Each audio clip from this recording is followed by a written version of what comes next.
Hi everyone, and welcome to my Educational Psychology Special Interest video for GSE501, the Psychology of Teaching and Learning at Bishop's University. For my project, I have decided to think about how the different learning theories in educational psychology would view the use of technology in education to help motivate student learning.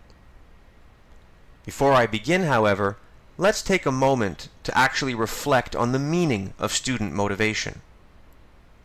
My favorite definition is motivation is the study of the forces that energize and direct behavior.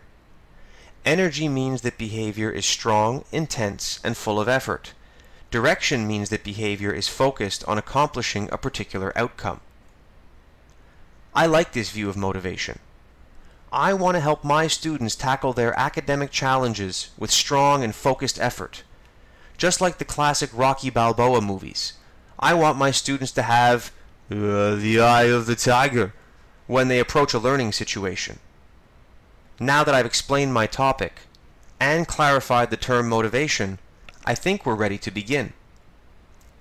Let's go in chronological order and begin with behaviorism. How would a behaviorist like B.F. Skinner view the use of technology in education? Well, for behaviorists, learning occurs through a stimulus and response process. They believe learning is conditioned through positive and negative reinforcements. For Skinner, learning is said to take place because the reinforcement is pleasant, satisfying, tension-reducing, and so on. On that note, I think we can all agree that today's kids all enjoy using technology. So, behaviorists would probably view digital tools in the classroom as positive reinforcement. It would sound like the screaming teacher in that Pink Floyd song, Another Brick in the Wall. You know the one I mean. If you don't do your work, you can't have any technology. How can you have any technology if you don't do your work? Alright, enough of that, and now on to cognitivism, the shift from stimulus and response to seeing the brain as a supercomputer. This always reminds me of another classic movie, Rain Man. How Tom Cruise's character discovers that his autistic brother's brain can store and recall information like a computer, much like in the telephone book scene. George Miller stated that there are limitations on the amount of information that we are able to receive, process, and remember. It's all about the amount of input our brain can handle. To help with processing and storing, Miller explained that our brains recode information. We categorize bits of information into larger chunks. This makes it easier for us to remember a lot more input. From a cognitivist's point of view, then, technology and learning would be an asset. Digital tools give us access to information from around the world at our fingertips. Miller said that humans needed to have a little information about a lot of different things in order to survive this ever-changing world. Well, the digital world can definitely help with that. Last but not least, let's move on to constructivism. So let's talk about Jean Piaget, the father of constructivism, and Lev Vygotsky, the leader of socio-constructivism. Yes, I know they disagreed with each other and didn't get along, but let's forget about that for now.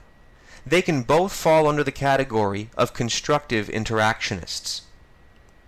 The focus is that constructivists view students as naturally curious explorers who constantly try to make sense of their surroundings. Basically, we're all curious and want to figure things out on our own. Just think about the classic children's character Curious George to help you remember this one. For Piaget, we interact with the objects around us, and for Vygotsky, we interact with objects, but more importantly, the people around us, like parents, teachers, and peers. Just like Curious George needs his man in the yellow hat. So, whether you're constructivist or socio-constructivist, I think digital tools will be an asset to student learning and motivation. Constructivism is all about learning in meaningful contexts and situations. Through this lens, students are motivated most when their interactions are authentic. Realistically, I would say that technology is definitely a characteristic of today's society. Not only that, but it also provides an array of interactive learning opportunities, just like this video, for example. Educational technology research refers to today's generation of learners as digital natives because of how much technology has been integrated into their daily lives. Think about being out in public and seeing toddlers who know how to play games on an iPad before they can even talk or tie their own shoes. Well, that covers all three perspectives. But before I let you go, let me quickly review, just in case you weren't taking any notes. I wanted to know how different theories on cognitive development would perceive the use of technology to enhance student motivation. Overall, I think behaviorists would view it as a tool for reinforcement. The cognitivists would see it as an asset for finding input to help recode information. And the constructivists would enjoy the wide variety of interactions that digital tools can offer. Also, that technology is authentic learning because it reflects our current social reality. So, to conclude, regardless of your learning perspective and approach to teaching, I really think technology has something to offer in terms of learning and motivating students. I hope you enjoyed my video, and thanks very much for watching.